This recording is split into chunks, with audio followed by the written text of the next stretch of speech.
작중 화자인 나의 독백이 계속되고 있습니다. 낙심스러운 이 절망의 상황에서 소망의 한 줄기 빛을 발견했었던 나는 이제 백성들을 바라보면서 우리가 무엇을 잘못했는지 돌이켜 회개하자 이렇게 청하고 있습니다. 40절에서 우리가 우리의 스스로의 행위들을 조사하고 여호와께로 돌아가자 말합니다. 지금 우리에게 필요한 것은 진실 어린 돌이킴의 회개의 심령이다 이렇게 말하고 있습니다. 마음을 주께 들고 또 손을 주께 들어서 회개의 시간이 우리에게 필요하다 말합니다. 하나님께서는 자기 백성의 반역에 대해서 오래 참으신 끝에 마침내 그 진노를 발하시는 시간이었습니다. 하나님께서 심판을 유예하시며 기회를 주시는 시간이 영원토록 주어지는 것은 아니었었습니다. 그 임계점을 넘었을 때에 하나님께서는 진노로서 자신을 가리셨습니다. 그래서 마침내 심판의 시간이 오게 되었을 때 예루살렘과 유다는 더 이상 긍휼의 대상이 아니었습니다. 우리를 추격하시고 죽음에 이르기까지 진노를 쏟아 부으셨습니다. 오늘 말씀을 대하며 쭉 읽어 내려갈 때에 마치 하나님의 진노가 십자가 위에서 그의 아들 예수 그리스도 위에 한없이 쏟아진 것이 그 장면이 겹쳐서 보여지게 되는 것을 느끼게 됩니다. 우리를 추격하시고 죽음에 이르기까지 진노를 멈추지 않으셨습니다. 마르틴 루터는 진노적인 사랑에 대해서 이야기하고 있습니다. 이것은 그의 이 일생의 배경이 있었습니다. 그의 부친은 광부 출신으로서 아주 거친 환경에서 삶을 이어갔었습니다. 그래서 마틴 루터를 기르면서 진노하기 일쑤였다고 전해집니다. 그러나 마침내 루터는 이 깊은 진노 속에 아버지의 한없는 사랑이 있음을 깨달았다고 회고하고 있습니다. 마찬가지였습니다. 하나님의 진노 속에서도 하나님의 깊은 사랑이 있었습니다.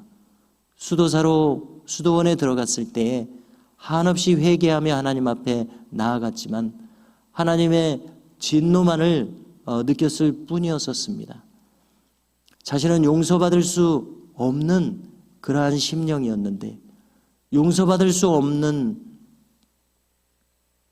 인간이 하나님께 나아오라고 하는 것에 대해서 이해할 수 없었습니다마는 돌이켜 생각할 때에 십자가에서 하나님의 사랑이 또한 한없이 부어지신 것을 깨닫게 되었을 때에 이제 하나님의 의는 더 이상 진노로서 다가오는 것이 아니라 그 하나님의 의는 하나님의 크신 사랑으로서 다가오게 되어 기뻐했음을 그는 진술하고 있습니다.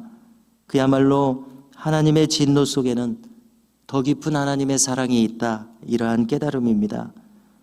그래서 그는 말하기를 하나님의 사랑이 진노 속에서 구체화되고 있다 이렇게 말하였습니다.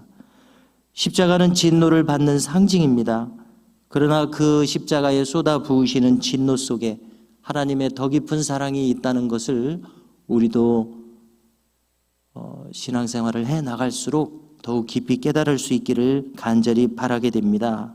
44절에서 주께서 구름으로 자신을 가리사 기도가 상달되지 못하게 하시고 이렇게 말합니다. 이전에 출애굽기에서의 구름, 솔로몬 성전 낙성식에서의 구름은 하나님께서 이곳에 온전히 임하신다는 임재의 상징이었었습니다. 그러나 지금의 구름은 하나님의 모습을 가리우는 구름이었습니다. 더 이상 주의 임재를 나타내는 구름이 아니라 하나님을 찾을 수 없는 그러한 가리워지는 구름이었습니다.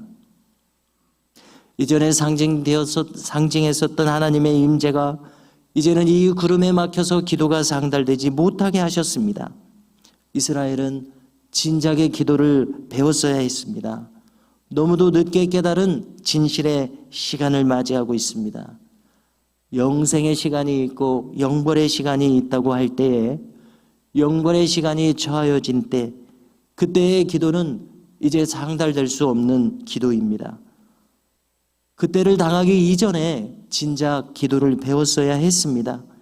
심판이 작정되었었고 심판이 집행되고 있기에 지금의 기도는 상달될 수 없는 기도가 되고 있습니다.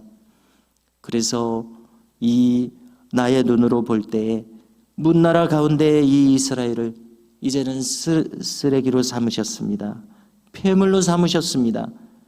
그러기에 주변국들에 의해서 이스라엘은 삼켜지는 지경에 이르렀습니다. 해서 우리에게 주어진 것은 오직 두려움뿐이게 되었습니다.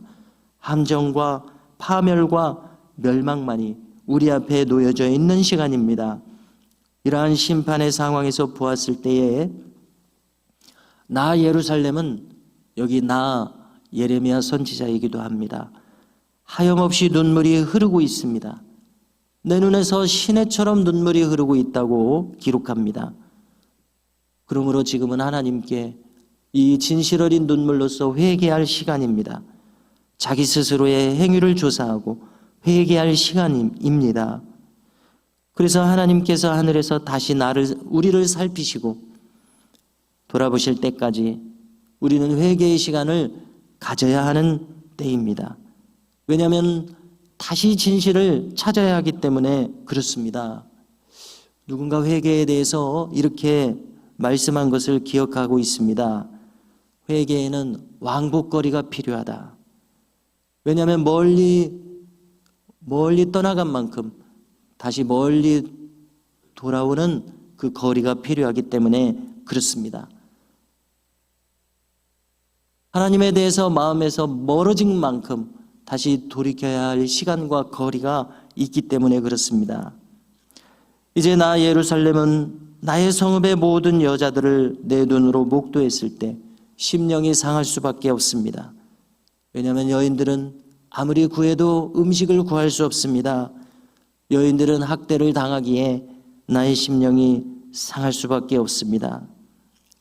이렇게 나의 원수들이 이유 없이 나를 새처럼 사냥하고 있었습니다.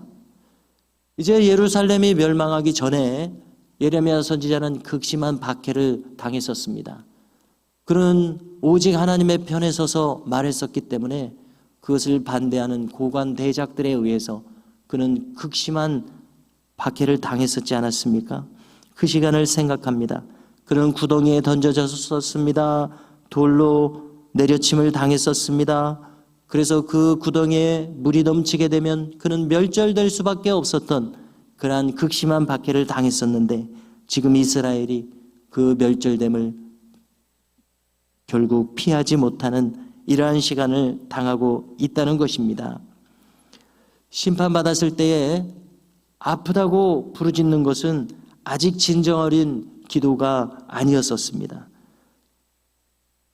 마침내 진실을 찾았을 때에야 그분은 이제 응답하실 것입니다. 이것을 우리에게 적용한다면 입술로만의 회개는 아직 회개가 될 수 없고, 사실에 있어서의 회개, 삶의 방향이 참으로 전환되는 회개야말로 진정한 회개인 것을 다시 생각하게 됩니다. 그러므로 우리 모두에게 있어서 날마다 자기 두루마기를 빠는 진정한 회개의 심령을 언제나 찾을 수 있기를 간절히 바랍니다.